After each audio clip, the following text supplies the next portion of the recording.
آدمی حیران ہوتا ہے کہ اس قدر ننگے انداز کے ساتھ وہاں پری پول دھاندلی ہو رہی ہے، کس طریقے سے الیکشن کمیشن وہاں کا بے بس ہے، اور وفاقی وزراء وہاں پر الیکشن کمپین چلا رہے ہیں اور انتخابی قواعد و ضوابط کی دھجیاں بکھیر رہے ہیں، سیاسی رشوتیں دی جا رہی۔ پرلے درجے کی حماقت یہ کہ ایک امیدوار کو پی ٹی آئی کے امیدوار کے لیے بٹھایا جاتا ہے تو باقاعدہ تحریری طور پر اس کو نوٹیفیکیشن دیا جاتا ہے کہ آپ آئندہ کے لیے میرے مشیر ہوں گے۔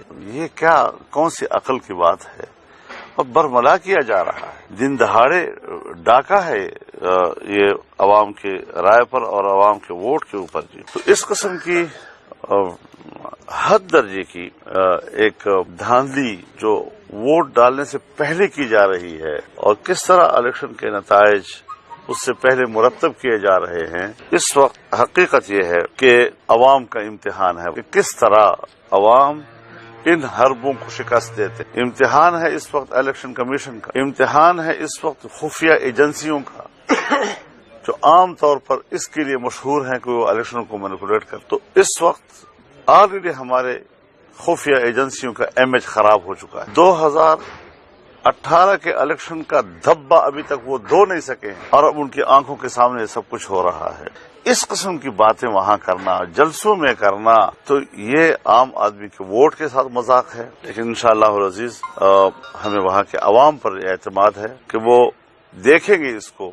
پاکستان کا جو بیڑا غرق کیا ہے انہوں نے، اس کی معیشت کو تباہ کیا ہے، کس طرح مہنگائی بڑھی ہے اور کس طرح یہاں پر عام آدمی رو رہا ہے۔ یہی سبز باغ انہوں نے پاکستان کے جوانوں کو اور پاکستان کے عوام کو دکھائے تھے، لیکن سبز باغ کی بجائے انہوں نے ان کو جہنم کی طرف دھکیل دیا ہے، دنیا میں جہنم کی طرف دھکیلا ہے۔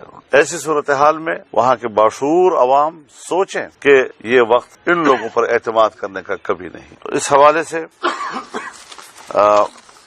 صورتحال بالکل آپ کے سامنے ہے کہ ملک میں کیا ہو رہا ہے۔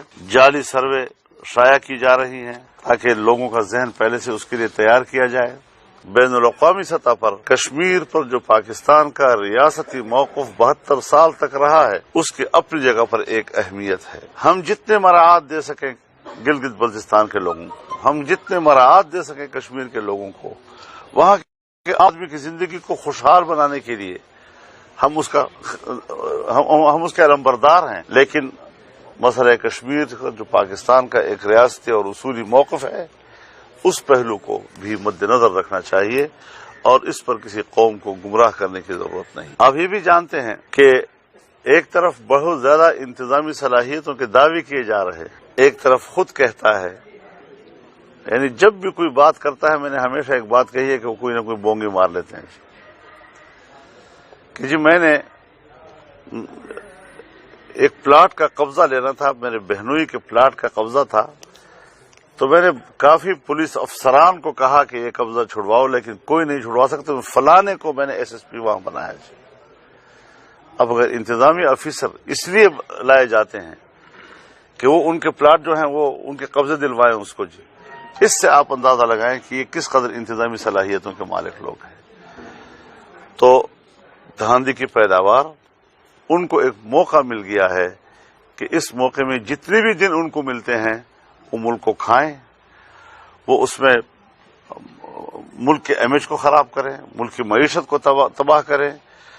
خارجہ پالیسی تباہ ہو گئی ہے ہماری، اس وقت سعودی عرب آپ سے کٹ چکا ہے۔ تو اس طرح کی حکمرانوں سے نجات حاصل کرنا یہ قوم کا آج کا اولین فریضہ ہے، اور ہم اس کے لیے عوام کی زبان ہیں، ہم میدان میں ہیں، اور انشاءاللہ عوام کو اس قسم کے نااہل اور نالائق حکمرانوں سے نجات دلانا، اس کو ہم اپنا ایک قومی فریضہ تصور کرتے ہیں۔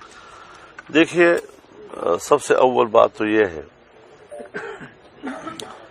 کہ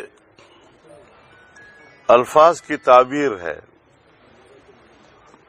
الفاظ کی تعبیر میں اختلاف ہو سکتا ہے، لیکن اس کا یہ معنی نہیں کہ دھاندلی کے ذمہ دار میں بھی اختلاف ہے۔ کسی پارٹی کا دھاندلی کرنے کے ذمہ دار کے بارے میں اختلاف نہیں ہے، لیکن اس کو کس طرح پبلک کے سامنے پیش کیا جائے. مشکل یہ ہے کہ بعض دفعہ کچھ شخصیات کے پیچھے اداروں کا تصور بھی ہوتا ہے. اس لیے بعض دفعہ کچھ سیاستدان اس بات کا احتیاط کرتے ہیں کہ ہمیں اس لیے شخصیات کا نام نہیں لینا چاہیے کہ اس کے پیچھے ایک ادارے کا تصور بھی ہے اور ہمیں اس کو نشانہ نہیں بنانا چاہیے. بعض کہتے ہیں کہ نہیں، جو حقیقت ہے اس حقیقت کا اظہار کر لینا چاہیے. تو یہ تعبیر کا فرق تو ہو سکتا ہے، لیکن اس کا یہ معنی نہیں کہ موقف میں اختلاف ہے. رہی بات یہ کہ ڈائیلاگ کی بات کی گئی ہے، بات کرنے کی، اس کا فیصلہ پی ڈی ایم کرے گا. چونکہ جو موجودہ حکومت ہے اس کو لانے کی ذمہ دار فوج ہے، اس حکومت کو قوم پر مسلط کرنے کا ذمہ دار ایسٹیبلشمنٹ ہے. تو جو ذمہ دار ہے، ظاہر ہے کہ جب اس حوالے سے کچھ اصلاحات کی طرف ہم جائیں گے تو اس کے ذمہ دار کے ساتھ بات کریں گے، اس اصولی موقف کو برقرار رکھتے ہوئے کہ ان کو سیاست میں حصہ نہیں لینا چاہیے. تو ان کو احساس دلانا کہ آپ نے سیاست میں حصہ نہیں لینا، آپ نے اپنی دفاعی پیشہ ورانہ ذمہ داریوں سے وابستہ رہنا ہے، یہ اپنی جگہ پر ایک حقیقت ہے. لیکن جو آج کی خرابی ہے، اس خرابی کا جو محور ہے وہ سب کو معلوم ہے. لہذا اگر کسی نے کوئی ایسی رائے دے دی ہے تو میں کروں، فیصلہ پی ڈی ایم کرے گا. یہ پی ڈی ایم کا موقف ہوگا، اس بارے میں کوئی ایک پارٹی الگ فیصلہ نہیں کرے گی.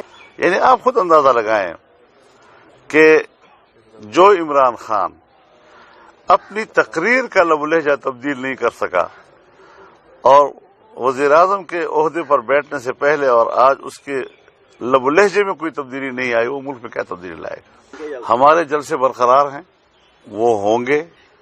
کسی قسم کے قدغن اور یہ کرونا کے پیچھے چھپنا اور اس کو بطور ہتھیار کے استعمال کرنا، اس کو ہم مسترد کرتے ہیں اور اعلان کرتا ہوں بحیثیت صدر پی ڈی ایم کے کہ جلسے شیڈول کے مطابق ہوں گے. وزیر اعظم کہتے ہیں کہ اپوزیشن کا پروپیگنڈا ہے مہنگائی کی. اچھا، یہ پروپیگنڈا ہے؟ آپ کو خود پتہ نہیں ہے؟ آپ غریب آدمی ہیں، شہر کے رہنے والے ہیں، آپ کو پتہ نہیں ہے کہ مہنگائی کا کیا حال ہے؟ ایک شخص نے بڑی عجیب بات کہی. اس نے کہا کہ جی ٹماٹر جو ہے وہ سیب سے بھی مہنگا ہو گیا ہے. تو اس نے کہا زیادتی نہ کرو، یہ بھی تو آپ کہہ سکتے ہیں نا کہ سیب ٹماٹر سے بھی سستا ہو گیا ہے. تو اس طرح کی ہے. دیکھیے، اب بہت سے سوالات ایسے ہیں کہ جس پر اگر میں جواب دوں تو اس سے مشکلات پیدا ہوں گی. لیکن میں نے کہہ دیا ہے کہ ادارے بے بسی کا روپ دھارے ہوئے اس وقت.